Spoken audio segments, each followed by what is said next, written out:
Hey everyone! Welcome back to my channel.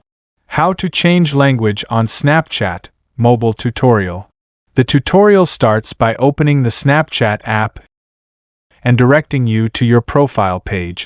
After opening your profile, tap the settings icon in the top right corner of the screen. Scroll down through settings until you find the language option, then select it. Choose your desired language, example, Arabic, from the list, and confirm by tapping Change. Snapchat will restart. When the app reloads, the interface language has updated to the one you picked. On Android, Snapchat lets you change the language directly inside the app via Profile Settings Language, then tap Change and restart.